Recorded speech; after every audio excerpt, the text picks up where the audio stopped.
بسم اللہ الرحمن الرحیم۔ السلام علیکم۔ پروگرام اختلاف رائے کے ساتھ میں ہوں افتخار کاظمی، اور خبریں بڑی امپورٹنٹ ہیں۔ سب سے پہلی خبر تو یہ ہے کہ خان صاحب نے اپنے وزراء کو بیرون ملک جانے سے روک دیا ہے۔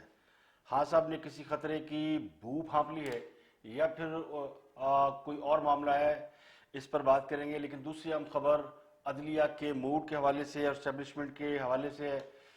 اسٹیبلشمنٹ لگتا ہے خود کو ریسکیو کرنے کے لیے آپریشن شروع کر چکی ہے، اور اس کا آغاز عدلیہ سے ہو چکا ہے۔ عدلیہ جس طرح اسٹیبلشمنٹ کو، ملٹری اسٹیبلشمنٹ کو جس طرح آڑے ہاتھوں لے رہی ہے، اس سے یہ لگتا ہے کہ اب اسٹیبلشمنٹ خود کو قانون کے دائرے میں رہنے کا تاثر دے کر اپنی بھی ساکھ بحال کرنا چاہتی ہے اور عدلیہ کی بھی ساکھ بحال کرنا چاہتی ہے۔ تو کوئی اس بات کو تسلیم کرے یا نہ کرے، میرا گمان یہ ہے کہ خان صاحب کے مستقبل کا فیصلہ اب شاید عدالتوں کے ذریعے ہو، فارن فنڈنگ کیس کے ذریعے ہو یا کسی اور بات کے ذریعے ہو، لیکن یہ ودن ہاؤس لانگ مارچ یا دھرنے سے اس کا کوئی تعلق نہیں ہے۔ کوئی اور کھچڑی پک رہی ہے، اور وہ کھچڑی بڑی خطرناک ہے، جس کی بھنک خان صاحب کو پڑ گئی ہے، اور خان صاحب جو ہے وہ الرٹ ہو گئے ہیں، اور انہوں نے اپنے وزراء کو، اپنے ایم این ایز کو، سب کو کہا ہے کہ وہ اگلے 2-3 مہینے کے لیے دائیں بائیں بالکل نہ ہو، کیونکہ حالات بہت خراب ہے۔ حکومت کی طرف سے جو ذرائع کہتے ہیں، بظاہر یہ میسج دیا گیا ہے میڈیا کے حوالے سے، کسی اور سے، کہ معاشی آگے معاملات بہت زیادہ امپورٹنٹ ہیں، اس کی وجہ سے وزراء بیرون ملک نہ جائیں۔ تو معاشی معاملات تو ہمیشہ سے امپورٹنٹ رہے ہیں، لیکن کبھی وزراء کو بیرون ملک جانے سے نہیں روکا گیا۔ تو اس بار کیا ہو گیا؟ تو اس بار لگتا یہ کہ کچھ وہ جو سارا انڈر گراؤنڈ کک ہو رہا تھا، کہیں کسی کونے خدرے میں یا اسلام آباد کے ان نہا خانوں میں، یعنی خفیہ گھروں میں یا خفیہ مقامات پہ، جس کے بارے میں پچھلے کچھ دنوں سے بہت سے لوگ کہہ رہے تھے کہ کچھ نہ کچھ وہاں پک رہا ہے، تو اب وہ جو پک رہا ہے وہ شاید پک گیا ہے، اور اس کی خوشبو خان صاحب تک بھی پہنچ گئی ہے۔ لیکن جس طرح عدالتیں اس وقت متحرک ہیں، وہ بڑا امپورٹنٹ ہے، اور اس پہ غور کرنا بڑا ضروری ہے۔ عدالتیں، خاص کر سپریم کورٹ کا موڈ خاصا تبدیل ہوتا ہوا نظر آ رہا ہے، اور اس کے پیچھے لاجک ہے، وہ لاجک میں نے آپ کو بتا دی ہے کہ وہ کیا ہو سکتی ہے، لیکن کھیل بدل رہا ہے۔ یہ بات سمجھ لیں کہ اگر کوئی سمجھ رہا ہے کہ حکومت بڑی سٹیبل ہے، خان صاحب کا فیوچر بڑا سیکیور ہے، اور اسٹیبلشمنٹ کے ساتھ وہ ایک ہی پیج پر ہیں، اور راوی چین ہی چین لکھ رہا ہے، تو ایسا کچھ نہیں ہے۔ یہ وہ خاموشی ہے جو کہ کسی بڑے طوفان کی آمد سے پہلے ہوتی ہے، اور اگلے چند مہینوں میں یہ کہانی پلٹنے والی ہے۔ کیوں، کیسے پلٹے گی، اس کے بارے میں ابھی یا تو assumption سے کام لیا جا سکتا ہے، یا وہ کہتے ہیں نا، آپ ہوا میں محسوس کر سکتے ہیں، ہوا ہوتی نہیں لیکن آپ محسوس کر سکتے ہیں کہ there is something going on۔ تو جس طرح ہوا کو محسوس کیا جا سکتا ہے، پکڑا نہیں جا سکتا، اسی طرح یہ جو تبدیلی کی ایک لہر چل رہی ہے، یا اس میں سوچا جا رہا ہے، اس کو فی الحال محسوس کیا جا سکتا ہے۔ گراؤنڈ کے اوپر اس کی کوئی ایویڈنس موجود نہیں ہے، ماں سوائے اس کے کہ بڑی اہم ملاقاتیں ہوئی ہیں، ہو رہی ہیں، ٹیلی فونک رابطے ہو رہے ہیں، اور یہاں بھی ہو رہے ہیں، باہر بھی ہو رہے ہیں۔ اور یہ بھی بعض لوگ کہتے ہیں کہ خاص صاحب کو یہ بھی خدشہ ہے کہ ان کے وزراء کہیں باہر جا کے نواز شریف سے NRO نہ لے لیں، کیونکہ یہ بڑی تیزی سے باتیں گردش کر رہی ہیں کہ نواز شریف اور اسٹیبلشمنٹ کے رابطے بڑی وہ ہیں، چل رہے ہیں، اور کچھ نہ کچھ معاملات کے اوپر ہو رہا ہے۔ بظاہر عدلیہ اس وقت اسٹیبلشمنٹ کو آڑے ہاتھوں لے رہی ہے۔ سپریم کورٹ نے کراچی میں زمینوں پر فوج کے قبضے کے خلاف آواز بلند کی ہے، اور بڑے عرصے بعد عدلیہ کی جانب سے ایک بہت بڑے ادارے کے حوالے سے جس کے بارے میں بات کرنا بھی گناہ سمجھا جاتا ہے، اور لوگوں کو ڈر لگتا ہے، اس خوف آتا ہے، اور جن کے بارے میں عدلیہ کے اوپر یہ الزام ہے کہ وہ ان کے دباؤ میں ہے۔ اب عدلیہ یہ تاثر دے رہی ہے کہ وہ کسی کے دباؤ میں نہیں ہے۔ تو جو عدلیہ پہ ایلیگیشن تھا کہ وہ اسٹیبلشمنٹ کے دباؤ میں ہے، وہ عدلیہ اس تاثر کو ختم کرنے جا رہی ہے۔ آپ کو یاد ہوگا کہ پچھلے دنوں جو لاہور میں کانفرنس ہوئی تھی، آسما جہانگیر کانفرنس، وہ کانفرنس نہیں تھی، وہ ایک بہت بڑا زلزلہ ہے، وہ تلاطم ہے، اور وہ سونامی ہے جو بڑھتا جا رہا ہے۔ اس میں جو باتیں ہوئی ہیں، وہ اس کے امپیکٹ چاروں طرف پھیل رہے ہیں۔ اور اس میں پہلے دن ججوں نے خطاب کیا تھا، اور ججوں کا جو سیشن ہوا تھا، اس میں آپ کو یاد ہوگا چیف جسٹس نے کس طرح ہاتھ لہرا کر غصے سے انہوں نے تقریر کی تھی۔ تو ظاہر ہے وہ جو ان کے اوپر بہت سے کویسچن اٹھائے گئے تھے، علی احمد کور صاحب نے اس دن تقریر کی تھی، اور انہوں نے بتایا تھا کہ جناب 126واں نمبر ہے دنیا میں۔ اور اس سے پہلے بہت سے جو اس سے کچھ دن پہلے رانا شمیم صاحب کا بیان خلفی آیا، جسٹس ثاقب نثار صاحب کی آڈیو لیکس آئی، اور سب کا جو ہے رخ وہ عدلیہ کی جانب ہے کہ عدلیہ اس حد تک انوالو ہے سیاست کے اندر، یا اس کے جو فیصلے ہیں یا اس میں جو لوگ بیٹھے ہوئے ہیں وہ کس طرح سیاست کے اندر انوالو ہیں. تو اس نے کان کھڑے کر دیے موجودہ عدلیہ کے، اور ظاہر ہے اب وہ اپنا آپ کو کلیئر کرنے چل پڑے ہیں. جس طرح فوج کچھ دن پہلے کچھ مہینوں سے اپنے آپ کو کلیئر کر رہی ہے، اور انہوں نے اپنے آپ کو سیاست سے علیحدہ ہونے کا نہ صرف تاثر دیا بلکہ اعلان کیا کہ ان کا فوج سے ان کا سیاست سے کوئی تعلق نہیں ہے. لیکن وہ دامے درمے سکھ نے کہیں نہ کہیں ان کا اسٹیبلشمنٹ کا لنک ثابت ہو جاتا ہے پالیٹکس کے اندر، اور وہ لنک ختم ہو نہیں سکتا، چاہے قیادت آئے جائے بدلے کچھ بھی ہو، وہ ظاہر سی بات ہے. تو اب اسٹیبلشمنٹ کو بھی قانون کے احترام کا تاثر دینا ہے، اور عدلیہ کو بھی بتانا ہے کہ اسٹیبلشمنٹ ہمارے دائرہ اختیار سے باہر نہیں، ہمارے اوپر نہیں ہے، ہم ان سے پوچھ سکتے ہیں. تو یہاں بھی تو میں آپ کو بڑی بات بتاتا ہوں کہ یہ ریسکیو آپریشن ہے. سمجھ لیں کہ دوسرے کو میں نے آپ کو ریسکیو کرنا ہے، آپ نے مجھے ریسکیو کرنا ہے. کیسے کرنا ہے اس کا طریقہ کار وہ آہستہ آہستہ اوپن ہوتا جا رہا ہے، گیم اوپن ہوتی جا رہی ہے. اور اب عدالتوں سے بہت سی چیزیں کلیئر ہوں گی، بہت سی چیزیں کہیں اور سے بھی کلیئر ہوں گی. لیکن خاص آپ کو چکر آ رہے ہیں، خاص آپ کو کیا چکر آ رہے ہیں کہ ان کی کوئی سن نہیں رہا. وہ باتیں بڑی کر رہے ہیں، غصہ ان کو چڑھا ہوا ہے. وہ غصہ ان کو بہت سی باتوں پہ چڑھا ہوا ہے، وہ چڑھا ہی رہتا ہے ان کو ہمیشہ. ان کو صرف اس بات پہ غصہ نہیں چڑھتا کہ مہنگائی زیادہ کیوں ہے، ان کو اس بات میں بھی کبھی غصہ نہیں آیا کہ آئی ایم ایف سے ہم قرض کیوں لے رہے ہیں. ان کو اس بات پہ بھی غصہ نہیں آتا کہ ان کی مرزا کرپشن کیوں کر رہے ہیں. ان کو اس بات پہ بھی غصہ نہیں آتا کہ ان کے کہے پہ عمل کیوں نہیں ہوتا. ان کو اس بات پہ بھی غصہ نہیں آتا کہ لوگ انہیں یوٹن خان کہتے ہیں. انہیں اس بات پہ بھی غصہ نہیں آتا کہ لوگ ان کی حکومت میں انگلیاں اٹھا رہے ہیں اور ان کے میمز بن رہے ہیں، ان کے مذاق اڑ رہے ہیں. اتنا مذاق شاید ہی کسی حکومت کو اڑا ہو جتنا موجودہ حکومت یا موجودہ عہد میں جتنی حکومتیں ہیں. آپ یہ حساب لگا لیں کہ شاید لوگ زیادہ باشعور ہو گئے ہیں، میڈیا نے انہیں ڈیجیٹل میڈیا نے انہیں اتنا ایکٹیو کر دیا کہ لوگ اس کے اوپر بیشنگ کرتے ہیں. تو یہ ساری چیزیں اس لیے ہو رہی ہے پاکستان کے اندر، تو اس لیے ہو رہی ہے کہ پاکستان کے اندر ایک شخص ہے جو پاکستانی ہے لیکن پاکستان میں نہیں اور باہر بیٹھا ہو. اس کا نام ہے نواز شریف. وہ ہر جگہ ایگزسٹ کر رہا ہے، جس کو سیاست سے باہر نکالنے کی بھرپور کوشش کی گئی، اور ہم نے اس کا اتنی بڑی بڑی قیمتیں ادا کی ہیں، لیکن وہ شخص ہم سے نہیں نکل رہا کیونکہ وہ لوگوں کے دلوں میں موجود ہے، اور سیاست اس کے بغیر مکمل ہی نہیں ہوتی. شاید لوگ بھول جاتے اگر موجودہ حکومت کچھ ڈیلیور کرتی، یہ پوزیشن کے پیچھے نہ پڑتی، یہ ان کے پیچھے لٹ لے کے نہ پڑتی، اپنے کام پہ توجہ دیتے، اپنی پرفارمنس بہتر بناتے. لیکن اب تو یہ بات اسٹیبلش ہو چکی ہے کہ ان کو نہ کام آتا ہے نہ کام کی سمجھ ہے.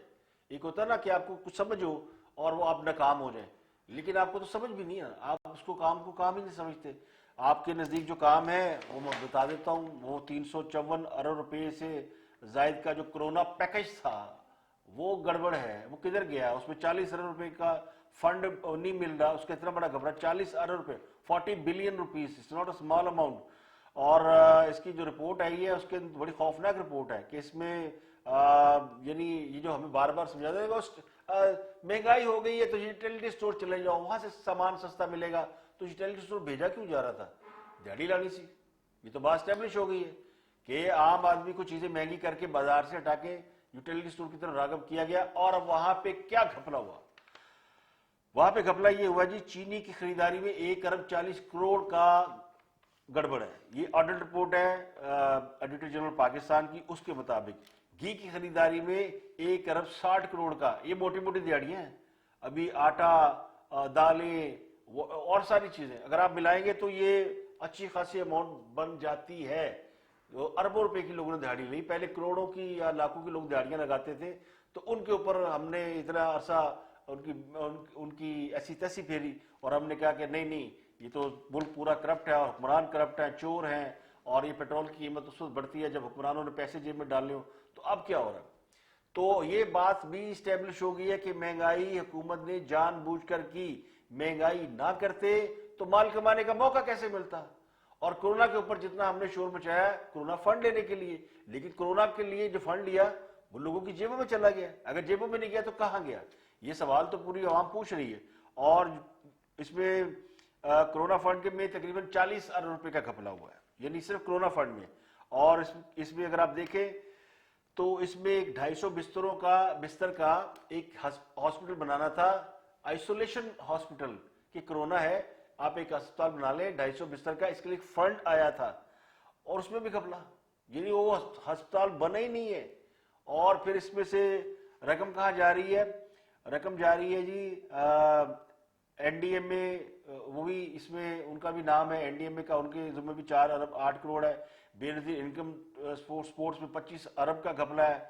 پھر اس کے بعد جو آڈیٹر جنرل کی رپورٹ کہتی ہے یہ جو ریلیف ملا تھا یہ تو ریلیف لوگوں تک پہنچا ہی نہیں ہے, اگر پہنچا ہے تو بہت تاخیر کے ساتھ. اور رقم کس کو دی گئی؟ سرکاری ملازمین کو, پینشنرز کو اور غیر مستحق افراد کو. ان کا کیا تعلق تھا؟ یہ کرونا کے مریض تھے, پینشنر کرونا کے مریض تھے, سرکاری مریض کرونا کے, یعنی کرونا کے لیے فنڈ لیا اور جو مریض تھے وہ ہسپتالوں میں تڑپ تڑپ کے ایڑیاں رگڑ رگڑ کے مر گئے, ان کو انجیکشن نہیں مل سکے, ان کو فیسلٹی نہیں مل سکی, ان کو ہسپتالوں میں بیڈ نہیں ملے, ان کو کسی نے اٹینڈ نہیں کیا, ان کو وہ اپنے ڈھانپنے کے لیے لباس نہیں مل سکا. تو باقی کیا ہوا؟ وہ فنڈ کھا گئے. اور اب وہ کھل کے سامنے آ گیا کہ جناب یہ اس لیے کیا گیا تھا کہ اس میں رقم ادھر ہو. اب پتہ نہیں کس نے کیا ہے. اب خان صاحب تو ایماندار ہے بقول لوگوں کے, ان کے بھی, ان کے ماننے والوں کے بھی, ان کے اوپر کوئی سوال اٹھائے تو لوگ ناراض ہوتے ہیں کہ خان صاحب نے 22 سال محنت کی ہے, کرپشن کے خلاف جہاد کیا ہے اور اس کے نام پہ وہ حکومت میں آئے ہیں, اور ایماندار تو اتنے ہیں کہ مطلب حد ہو گئی ہے. اور صادق و امین ہے, ویسے تو ان کو جنہوں نے صادق و امین قرار دیا تھا وہ خود منہ چھپاتے پھر رہے ہیں, کیونکہ وہ خود وہ کہتے ہیں نا وہ آگے لگے ہوئے ہیں. تو یہ ساری چیزیں ہیں. اور اب ریسکیو آپریشن تو شروع ہو گیا, جو میں نے آپ کو بتایا کہ اسٹیبلشمنٹ خود کو خان صاحب کو اقتدار میں لانے کے الزام سے ریسکیو کر رہی ہے. اسٹیبلشمنٹ میں اب ہماری ادارے سارے ہی ہیں جو کہ مدار المہام اسٹیٹ کے پلر ہیں, جن کو آئین نے تحفظ دیا ہوا ہے, یہ سب شامل ہیں. اور اب وہ خود بہت سو کو تو نام لے لیے گئے نا, بہت سو کے نام آ رہے ہیں اور آگے کھلنے ہیں, تو ڈر لگ رہا ہے کس کس کا نام آ جائے گا. پھر یہ بھی ڈر لگ رہا ہے کہ اگر عدلیہ بالکل اپنے آپ کو یعنی نیوٹرلائز کرنے پہ آ گئی, یہ میں کہوں گا کہ نیوٹرلائز سمجھ لیں, کیونکہ الزام ہے, میں نہیں کہتا موجودہ عدلیہ میں کچھ ایسا ہو رہا ہے, جو ان سے پہلے کر گئے ہیں ان کے نام آ رہے ہیں اور ان کے فیصلے آ رہے ہیں, ان کی ویڈیوز آ رہی ہیں, ان کی آڈیوز آ رہی ہیں, ان کے نام لیے جا رہے ہیں. اور خود عدالت کہہ رہی ہے کہ اگر آپ کا نام لیا گیا تو آپ عدالت کیوں نہیں آتے؟ دوسرے لوگ ان کے لیے ریلیف لینے جا رہے ہیں, جن نہیں ان کا نام آ گیا جی جسٹس ثاقب نثار صاحب کا, تو توہین عدالت لگا دیں مریم نواز پہ اور شاہد خان عباسی پہ, اور پھر کہا گیا نہیں یہ کسی ان کو وہ ان میں کمیشن بنا دے. تو عدالت کہہ رہی ہے یعنی چورنل پنڈکالی جس کے اوپر ایلیگیشن ہے وہ تو عدالت سے ریلیف لینے نہیں آ رہا, وہ آ ہی رہا, وہ کہہ ہی رہا میں بے قصور ہوں, وہ بیٹھے کہیں سر چھپا کے. تو ان کے بارے میں بھی لوگوں نے کہا کہ وہ بھی پتلی گلی سے نکلنے کے چکر میں پتہ نہیں کب نکل جائیں, ان کا نام کوئی ای سی ایل میں نہیں ڈالے گا, نہ کوئی شور مچائے گا جناب ان کا نام ای سی ایل میں ڈالا جائے, کیونکہ آگے بڑے بڑے معاملات میں ان کا نام آ رہا ہے. اب فواد چودھری صاحب کہتے ہیں جو ویڈیوز آ رہی ہیں, یہ جو بھی ویڈیو آئی نون لیگ کی پیسے دیتے ہوئے مبینہ ویڈیو, تو وہاں انہوں نے کہا کہ اس کو تو الیکشن کمیشن کو منطقی انجام تک پہنچانا چاہیے, اور جو آپ کے پاس آڈیو آئی تھی آپ نے اس کو منطقی انجام تک پہنچایا, وہ آپ الیکشن کمیشن میں لے کے گئے یا کورٹ میں لے کے گئے؟ وہ تو آپ نے سما ٹی وی پہ لے جا کے اس کا ایگزامن کرایا اور کہا کہ اللہ خیر صلی اللہ. تو چیف جسٹس پاکستان گلزار احمد نے کراچی میں کنٹونمنٹ اراضی کیس کی سماعت کی, جس میں کمرشل ایکٹیویٹی ہو رہی ہے, یعنی کراچی کا جو کنٹونمنٹ ایریا ہے اس میں جو بلڈنگیں بننی ہیں, اس میں جو شادی ہال بن رہے ہیں یا کچھ اور بن رہے ہیں, سینما, شادی ہال, اسکول, گھر, ان سب کے اوپر سوال کھڑا کر دیا ہے جسٹس صاحب نے, چیف جسٹس صاحب نے. انہوں نے کہا کہ یہ جو کراچی کی جو کنٹونمنٹ کی اراضی ہے اس پر یہ ساری جو چیزیں بنائی گئی ہے کیا یہ دفاعی مقاصد کے لیے یعنی فوج کاروبار کر رہی ہے؟ یہ سوال کہا گیا, اور یہ بڑا جملہ ہے, اس سے پہلے کسی کی ہمت نہیں اس طرح ڈائریکٹ کسی سے بات کیا جائے. 3 رکنی بینچ تھا چیف جسٹس گلزار احمد کی سربراہی میں, اور اس میں انہوں نے رپورٹ مانگی تھی کہ جناب رپورٹ مسلح افواج کے سربراہان سے سائن کر کے دیں, کیونکہ سیکرٹری دفاع نے پچھلی دفعہ پیش ہو کے کہا تھا کہ فوج کے تمام سربراہان اس بات پر ایگریڈ ہیں کہ کوئی اس طرح کی کمرشل ایکٹیویٹی نہیں ہونی چاہیے. یہ جو ہاؤسنگ اسکیمیں بن رہی ہیں, گھر بن رہے ہیں, سینما ہال, مالز اور پتہ نہیں کیا کچھ بن رہا ہے, ایون سین میں بھی, یہ سب جو ہے وہ نہیں بننے چاہیے. تو انہوں نے کہا تھا اب ٹھیک ہے میں رپورٹ جمع کراؤں گا, تو اس رپورٹ کو بھی غیر تسلی بخش قرار دے دیا جو کہ سیکرٹری دفاع صاحب نے جمع کرائی ہے. ان سے کہا گیا پھر 1 مہینے میں رپورٹ لے کر آئے, اور یہ اٹارنی جنرل نے کہا کہ جناب یہ رپورٹ واپس دے دیں, اور پھر عدالت نے کہا لے لیا رپورٹ اور رپورٹ بنا کے لیں سیم. لیکن عدالت نے جو ریمارکس دیے اور ایڈریس کیا موٹی موٹی باتیں. کراچی کا ایریا ہے, شاید پنجاب کے یا پاکستان کے دیگر لوگ جو کراچی کو جانتے ہیں اچھی طرح, انہیں پتا ہوگا کہ یہ جو کنٹونمنٹ کا علاقہ ہے اس میں کارساز روڈ آتا ہے. تو اس کے بارے میں کہا گیا کہ سروس روڈ کو بھی اندر لے لیا, یعنی بڑی بڑی دیواریں بنائی, جو سروس روڈ تھا وہ بند کر دیا گیا کارساز والا. پھر اس کی جو کنٹونمنٹ کی جو زمین ہے اس کو کیٹیگریز میں تقسیم نہیں کیا جا سکتا, لیکن اس میں جو مارکی ہے اور کنونشن ہال ہے وہ تو لیگل نہیں ہے, وہ بنائے گئے ہیں. پھر کالا پل کے ساتھ ایک دیوار بنائی گئی ہے اور گرینڈ کنونشن ہال ہے.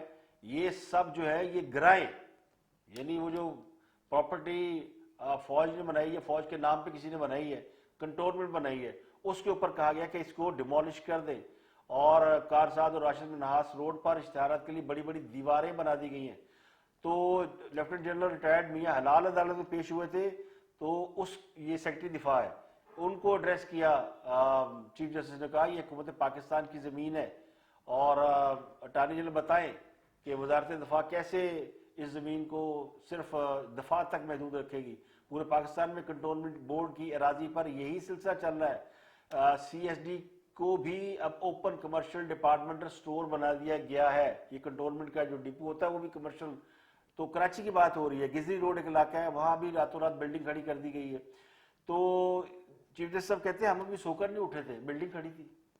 تو یہ ہو رہا ہے.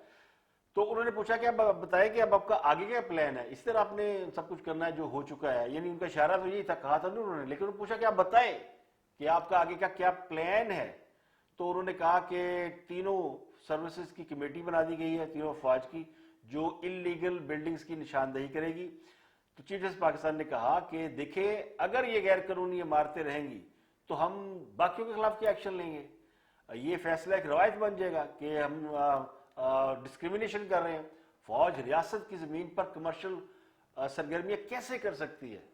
تو کر ہی رہے ہیں اتنے سالوں سے, لیکن آج سوال اٹھا دیا انہوں نے. تو ریاست کی زمین کا استحصال نہیں کیا جا سکتا. تو یہ بڑے بڑے جملے ہیں, ان جملوں کا وزن کیسے اٹھائیں گے مجھے نہیں پتا, لیکن اگر طے شدہ معاملہ تو اٹھا لیں گے. اگر طے شدہ نہ ہوتا تو پھر یہ وزن کسی سے اٹھایا نہیں جانا تھا. تو یہ کہا ہے سپریم کورٹ نے کہ جو کمرشل آپ نے کنٹونمنٹ کی زمین جو ہے وہ لی ہے, وہ دفاعی مقاصد اگر پورے ہو جائیں, یعنی آپ نے کوئی کنٹرول کینٹ کے اندر زمین لی ہے کہ ہم نے یہ دفاعی مقصد کے لیے, جب مقصد پورا ہو جائے تو واپس کرنی ہوتی ہے. تو حکومت انہیں زمین واپس کرے گی جن سے حاصل کی گئی ہو. اب اعلیٰ فوجی افسران کو گھر بنا کے دے رہے تو یہ فوجی مقاصد میں نہیں آتا. چیف جسٹس گلزار احمد نے کہا کہ اٹارنی جنرل اب سیکرٹری دفاع کو کہیں کہ جو رپورٹ جمع کرائی گئی ہے درست نہیں ہے. رپورٹ میں لکھا کہ بلڈنگ گرا دی گئی ہے, اس وجہ سے رپورٹ کو غیر تسلی بخش قرار دیا گیا کہ اس میں لکھا تھا جی بلڈنگ ہیز بین ڈیمولشڈ. تو کورٹ نے کہا نہیں جناب بلڈنگ وہیں پہ کھڑی ہے. تو سیکرٹری دفاع نے کہا جی مجھے اجازت دیں, میں موقع پہ جا کے آپ کو تصویریں بنا کے دے دیتا ہوں.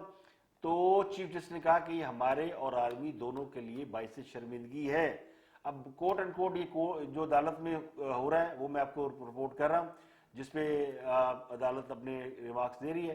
تو عدالت نے کہا کہ جامعہ رپورٹ داخل کرائیں. اب ایک طرف اسٹیبلشمنٹ ہے, ملٹری اسٹیبلشمنٹ, طاقتور اسٹیبلشمنٹ, اور دوسری پاکستان کی سب سے طاقتور عدالت, وہ یہ فیصلے دے رہی ہے, وہ یہ ریمارکس دے رہی ہے اور یہ کہہ رہی ہے کہ جناب قانون کے مطابق اسٹریٹجک لینڈ صرف ڈیفنس کے لیے استعمال ہوگی.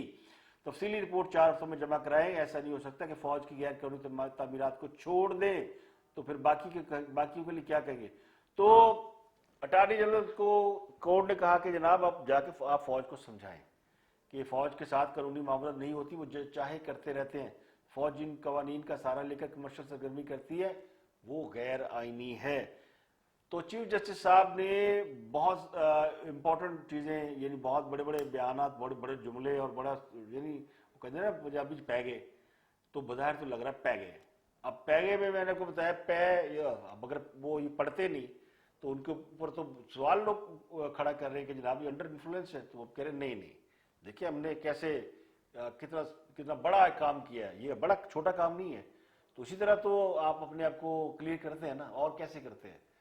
آپ پہ جو الزام ہو پھر اس سے آپ نے اگر نکلنا ہو تو پھر آپ کو یہ کرنا پڑتا ہے. جیسے خان صاحب کی حکومت پہ یہ الزام ہے کہ وہ رشوت میں یا اسکینڈلائز میں یا کرپشن میں بہت اوپر چلی گئی ہے. اب اگر خان صاحب کوئی ایکشن نہیں لیتے تو بیل آؤٹ نہیں ہوں گے. اگر وہ ایکشن لے لیتے ہیں تو پھر ان کے بلے بلے ہیں, پھر خان صاحب کمال کر دیتا. تو یہ ہو رہا ہے. دوسرا بڑا فیصلہ یہ ہوا جو کہ جس کے بارے میں بھی ہاتھ پاؤں کانپ رہے تھے, وہ تھی ایم این اے علی وزیر کی ضمانت کا کیس. اس میں بھی سپریم کورٹ پاکستان نے کہا جناب ضمانت دیں. اب یہ جو بہت مہینوں سے نہیں ہو رہا تھا, بہت ہفتوں سے نہیں ہو رہا تھا, جس کے اوپر یہ تھا کہ انہوں نے اندر کرایا ہوا ہے, جو کسی کو بھی اندر کرا سکتے ہیں. تو جسٹس سردار طارق مسعود کی سربراہی میں ایک بینچ تھا جس نے علی وزیر کو 4 لاکھ روپے ضمانتی مچلکے کے عوض رہا کرنے کا حکم دیا, اور بڑا ہی آسان سٹیٹمنٹ دیا. جو ہم کہہ رہے تھے کہ یہی بنتا یہی ہے, ہم نہیں کہہ رہے تھے, یہ قانون بتاتا کہ اگر ایک مجرم, اگر بہت سے لوگ آپ نے ایک ہی جرم میں پکڑے ہوں تو یہ نہیں ہو سکتا کہ آپ اس میں باقیوں کو ضمانت دے دیں, ایک بندے کو پکڑے رکھیں. جرم تو سب کا ایکول ہی ہے, وہ کوئی سرغنہ تھوڑی ہے. تو اسی میں انہوں نے کہا کہ سپریم کورٹ نے کہا کہ علی وزیر کے ساتھ جو شریک ملزمان ہیں ان کو رہا کر دیا گیا ہے, تو علی وزیر کو جیل میں رکھنے کا کوئی تک نہیں بنتا, کوئی جواز نہیں بنتا. اب انہیں 16 دسمبر 2020 کو گرفتار کیا گیا تھا, تقریباً ایئر, سال ہونے والا ہے تقریباً علی وزیر جیل میں. کوئی تقریر کی تھی انہوں نے, وہ تقریر کا ترجمہ جو ہے وہ عدالت میں بتایا گیا جناب کہ پشتو میں تقریر تھی, اور ایک سندھی پولیس افسر نے ان کو اریسٹ کیا. تو سندھی پولیس افسر کو کیا پتا پشتو میں کیا بات کی, تو اسے ترجمہ کرایا, ترجمے کی بنیاد پہ اس نے علی وزیر کو اٹھایا.